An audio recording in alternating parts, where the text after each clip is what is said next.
ठीक है। तो इसके लिए आप देखिए, आपको जो निमित्त है वो बता रहा है कि ये चार्ट को आप चेक मत कीजिए। Divine is not wanting you to help the native. ठीक है, तो वो निमित्त को आपको समझना है। हेलो दोस्तों, आज का वीडियो में हम लोग एक बहुत इंटरेस्टिंग टॉपिक के ऊपर डिस्कशन करेंगे, जिससे आपका प्रेडिक्टिंग स्किल में इंप्रूवमेंट आएगा। आज का वीडियो में हम लोग निमित्त के बारे में डिस्कशन करेंगे। आप लोग अक्सर ये सुने होंगे कि मैं निमित्त को यूज करके ऐसा प्रेडिक्शन किया एंड ये ठीक हो गया। मैं निमित्त को यूज करके ये बताया एंड इट बिकम्स ट्रू। तो ये निमित्त चीज क्या है? हम लोगों को पता है निमित्त को यूज करके हम प्रेडिक्शन कर सकते हैं, तो उसको यूज कैसे करना है? ठीक है, ये निमित्त एक्चुअली चीज क्या है? देखिए, divine will guide us in every moment in our life. हम जहां पर भी हैं, जो कोई अवस्था में है, वहां पर हमको जो डिवाइन वो गाइड कर रहा है। जैसे आप घर से कुछ काम के लिए बाहर जा रहे हो, तो वही टाइम में डिवाइन इज गाइडिंग अस, तो वो काम का रिजल्ट क्या होने वाला है, ये हम लोगों का परेशानी है कि हम लोग उसको समझ नहीं पा रहे हैं।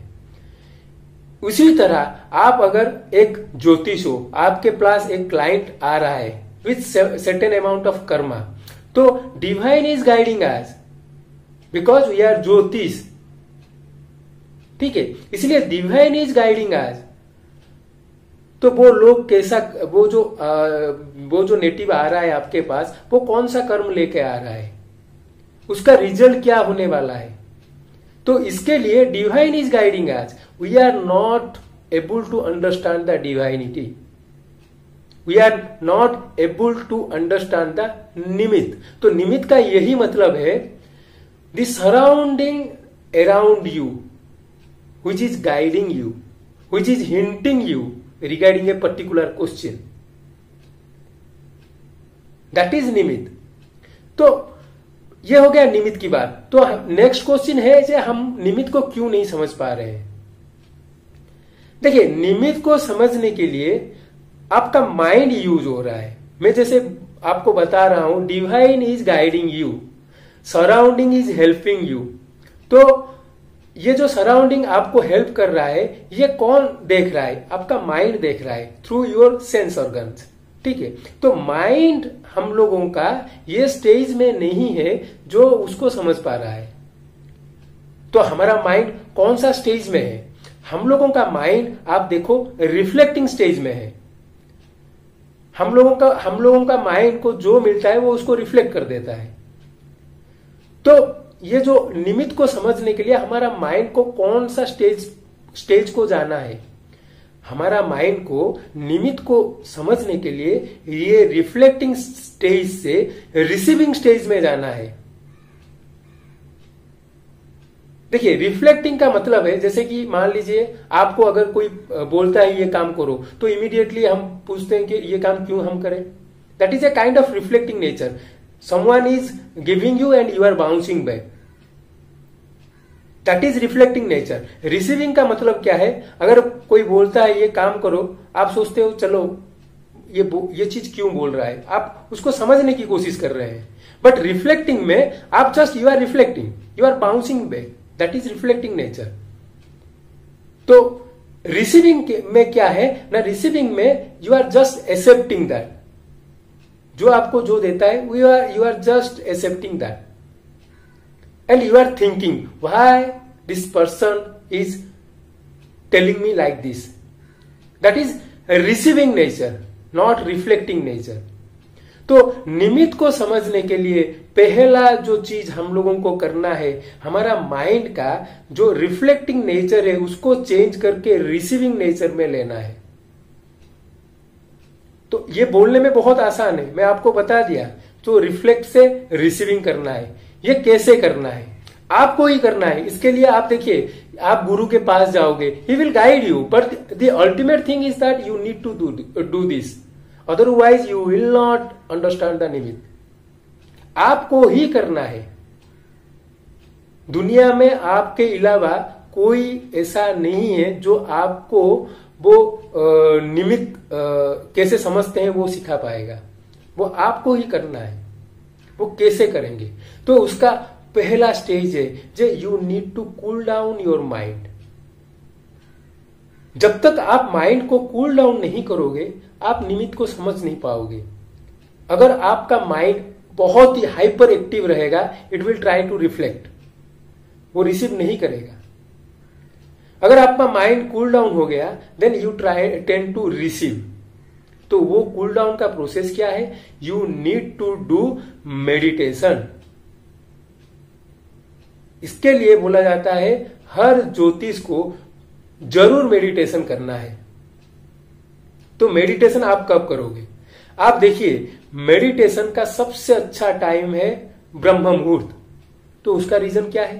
अगेन देखिए, ब्रह्म मुहूर्त जो सुबह का टाइम होता है वो ब्रह्म मुहूर्त है, लगभग 4:30 से 6 बजे के अंदर। उस टाइम में आप देखिए, आप रात में सो जाते हो, mind tends to cool down, and ब्रह्म मुहूर्त में आप जब उठते हो mind absolutely cool down stage में रहता है। इसलिए बोला जाता है brahma muhurta is the best time to do meditation. And जब आप पूजा भी करते हो उस टाइम में भी अगर चाहते हो तो आप मेडिटेशन कर सकते हो, but the preferable time is the morning hours. Morning hour में जब भी आप उठते हो, आप नहाने के बाद आप you can do puja and meditation. दूसरा चीज है, जैसे मैं आपको बोला डिवाइन विल गाइड यू, तो इसके लिए आपको मंत्र जाप करना है। मंत्र जाप मतलब आपका इष्ट देवता का मंत्र जाप करना है। अगर आप भगवान शिव जी को मानते हैं तो शिव जी का मंत्र जाप कीजिए। अगर भगवान जगन्नाथ जी को आप मानते हैं तो जगन्नाथ जी का मंत्र जाप कीजिए। अगर विष्णु जी को मानते हो विष्णु जी का मंत्र जाप कीजिए। अगर आप शक्ति के उपासक हो तो मां दुर्गा का मंत्र जाप कीजिए। कोई भी एक इष्ट देवता का मंत्र जाप आपको रेगुलरली करना ही है। ये दो चीज आपको करना है, मेडिटेशन करना है, मंत्र जाप करना है रेगुलरली टू अंडरस्टैंड द निमित्त। अभी चलते हैं, ये आप रेगुलरली करना चालू कर दिए, एंड उसके बाद आपको निमित्त को कैसे यूज करना है मैं आपको बता रहा हूं। देखिए, ज्योतिष इज प्योरली ऑब्जर्वेशनल थिंग। आप जितना क्लोजली ऑब्जर्व कर पाओगे आप उतना ही अच्छा ज्योतिष बन जाओगे। आप जितना क्लोजली ऑब्जर्व कर पाओगे अपना सराउंडिंग को, अपना जो साइड में जो नेचर है, नेचर का साउंड है, नेचर का जो चीज आपको दिखा रहा है, उसको आप जितना क्लोजली ऑब्जर्व कर पा रहे हो आप उतना ही अच्छा ज्योतिष हो। तो ज्योतिष इज ए ऑब्जर्वेशनल साइंस। तो अभी मैं आपको बताने वाला हूं निमित्त को कैसे यूज करना है। पहला चीज है, आजकल का डेट में हम लोग सॉफ्टवेयर के ऊपर डिपेंडेंट है। अगर मान लीजिए कोई क्लाइंट आता है, हम कंप्यूटर में बैठ के उसका चार्ट निकाल के we try to start giving prediction. तो मेरा यह पहला एडवाइस है, draw the chart of the native by hand in a paper. जैसे कि आपको जो चार्ट, मान लीजिए आप सॉफ्टवेयर यूज कर लिए, वो चार्ट निकाल लिए, ठीक है, but try to draw the chart in a piece of paper. And वो चार्ट जब ड्रॉ कर रहे हो यू ट्राई टू, मान लीजिए आप सूर्य लिखने वाले हो चार्ट में, तो आप you try to chant the mantra Om सूर्याय नमः बोल के वो सूर्य लिखिए, ओम चंद्राय नमः बोल के वो सूर्य चंद्र का चंद्र लिखिए चार्ट में, ठीक है। एंड देखिए, ये वाला चीज करने से you are asking the divine to help you. ये पहला चीज है कि आप एक पीस ऑफ पेपर लीजिए, उसमें वो चार्ट को ड्रॉ कीजिए, एंड वो चार्ट का जो प्लैनेट आप लिख रहे हो you try to do the beej mantra of those planets, ठीक है। Then the next step, you spend some time with the chart. हम लोग क्या करते हैं, आजकल अब देखोगे बहुत ऐसा फोरम आ गया है, जैसे कि अब टीवी में ज्योतिष का प्रोग्राम आ रहा है एंड वहां पर एक नंबर दिखाया जाता है, ये नंबर में फोन कीजिए एंड आप अपना भाग्य पता कीजिए। उसमें फोन किए, वो इमीडिएटली देखा और आपको बोल दिया कि ये वाला मंदिर में जाइए, ये वाला, एंड बहुत सारा लोग उसको विश्वास भी कर लेते हैं। बट मेरा जो मानना है, ये मेरा ही मानना है कि आप as a jyotish must need to spend some time with the chart. वो चार्ट का एनर्जी को समझने की कोशिश कीजिए। अगर किसी के चार्ट में सन मार्स का कंजक्शन है, किसी का चार्ट में सेटन मार्स का कंजक्शन है, तो वो एनर्जी क्या है उसको समझने की कोशिश कीजिए। वो चार्ट में थोड़ा टाइम अकेले में स्पेंड कीजिए। Try to think about the chart and वही टाइम में, मैं जो बोला आपको अकेले में आपको टाइम स्पेंड करना है एटलीस्ट 50 मिनट्स एंड आधा घंटा, वो टाइम में सबसे इंपॉर्टेंट है जे आपका सराउंडिंग नेचर को आप ऑब्जर्व कीजिए। जैसे कि आप सेटन मार्स के बारे में आप चार्ट में देख रहे हो एंड बाहर कहीं पर झगड़ा चल रहा है, तो आपको लगेगा ये सेटन मार्स का एनर्जी यहां पर कुछ झगड़ा करवा रहा है। बट आप सेटन मार्स के बारे में सोच रहे हो, वहां पर कोई प्लेग्राउंड में माने बच्चे खेल रहे हैं, तो आपको लगना है कि ये सेटन मार्स का जो energy it is well directed, क्योंकि प्लेग्राउंड में बच्चे खेल रहे हैं, दे आर प्लेइंग। इसी तरह चार्ट का हर प्लानेट के बारे में आप सोच के आप थोड़ा जो सराउंडिंग है उसको ऑब्जर्व कीजिए। तब आपको पता चलेगा कि चार्ट में जो प्लैनेट बैठे हैं वो आपको बताना क्या चाह रहे हैं।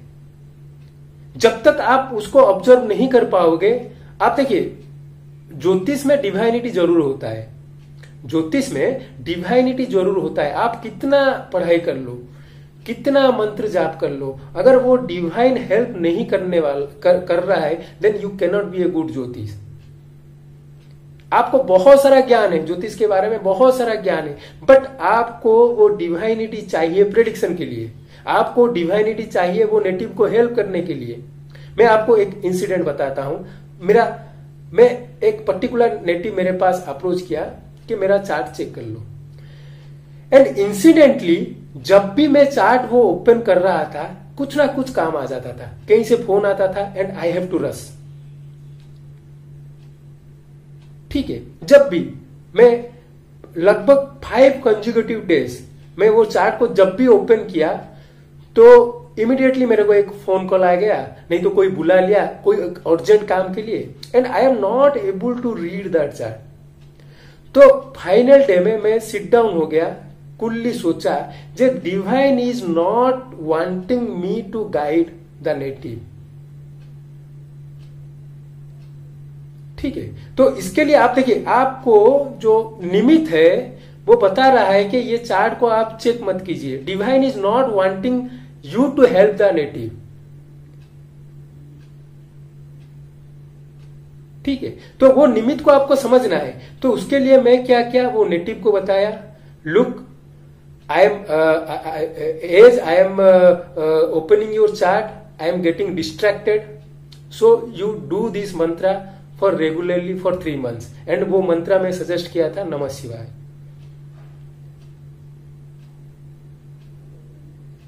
ठीक है, अगेन जब वो मंत्रा 3 महीने तक अगर वो नेटिव अगर करके वो आपके पास वापस आता है, then again you try to see the nimitta, वो मंत्र किया है या नहीं किया है, वो आपको निमित्त से पता चल जाता है।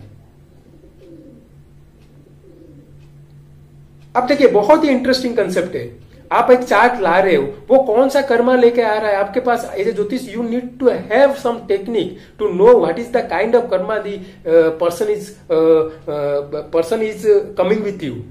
आप देखिए, हम ज्योतिष लोग बहुत सारा रिमेडी दे देते हैं, जे ये कर लो ये कर लो। आप सोचिए एक स्टेज ऑफ माइंड, मान लीजिए मैं किसी का कत्ल कर दिया हूं, मान लीजिए वो अच्छा या बुरा आदमी अलग चीज है, मैं उस आदमी को मार दिया। उसके बाद, उसके मरने के बाद उसका जो परिवार थे वो जिंदगी भर जितने रोए और जितना उनका जो सबकॉन्शियस माइंड में जो मेरे ऊपर जो भी चीज वो बोले हैं, वो थोड़ा एक छोटा सा आसान सा अगर हम रिमेडी कर लेंगे वो चला जाएगा। आप सोच रहे हो क्या? मेरे हिसाब से it is not like that.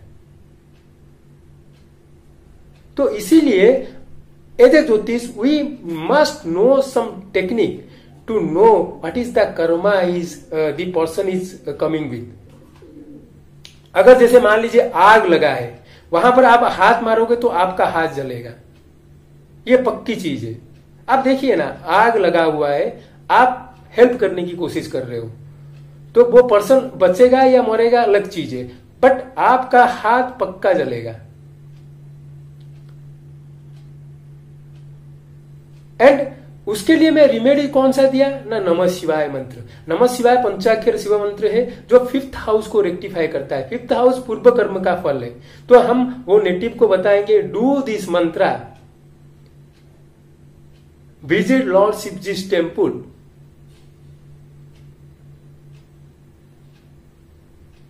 ठीक है।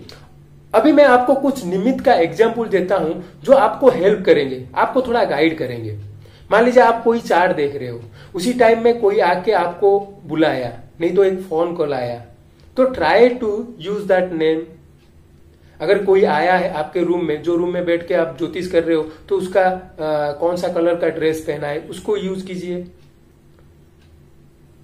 नहीं तो जैसे कि बाहर में बच्चे खेल रहे हैं, that is a good symbol. बच्चे अगर खेल रहे हैं that is a good symbol.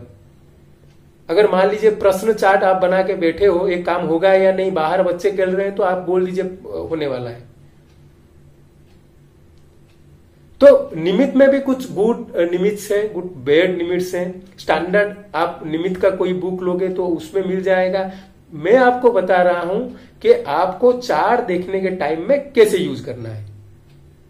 तो उसके लिए you try to draw a chart in your hand, try to spend some time with this chart, तब आपको निमित्त यूज कर सकते हो। जैसे कि आप ऑनलाइन एक सर्विस को फोन किए हो, वो आपको फोन लेगा और एक चार्ट देख के कैसे बता देगा, वो तो फोन में बिजी है, his mind is discussing with you over phone. So how you the ज्योतिष और astrologer can use the nimitta? वो तो निमित्त को यूज नहीं कर पाएगा। निमित्त को यूज करने के लिए आप अपना माइंड को फ्री रखना है, सिंपल सा चीज है। अगर जब तक आप फ्री नहीं करते हो, आप निमित्त को समझ नहीं पाओगे। As simple as that. तो निमित्त को इनिशियली यूज करने में आप कोशिश कीजिए। आप एक चार्ट जो लेते हो उसको ड्रॉ कीजिए, try to spend some time with this chart and observe. जो टाइम में आप चार्ट के बारे में सोच रहे हो, वो प्लैनेट के बारे में सोच रहे हो, try to observe thing around you. कैसा चल रहा है, कौन सा चीज आ रहा है, टीवी में कौन सा प्रोग्राम दे रहा है, या आप जो रूम में बैठ के वो चार्ट देख रहे हो वहां पर कौन आ रहा है। Planet will help you to understand the chart. And ऐसा भी होगा जब आप बार बार डिस्ट्रैक्ट हो गए एक चार्ट देखने के लिए, तो something bad karma in that chart which is not माने telling you to guide the, which is not allowing you to guide that native. तो वहां पर सबसे अच्छा है लॉर्ड शिव जी का जो मंत्र है नमः शिवाय मंत्र, वो नेटिव को सजेस्ट कीजिए एंड बोलिए do it for 3 months and come back to you again. So friends, it is all about Nimitt and how you can use the Nimitt in Jyotish, in prediction. Hope you like this video. Do like and subscribe my channel. Thank you.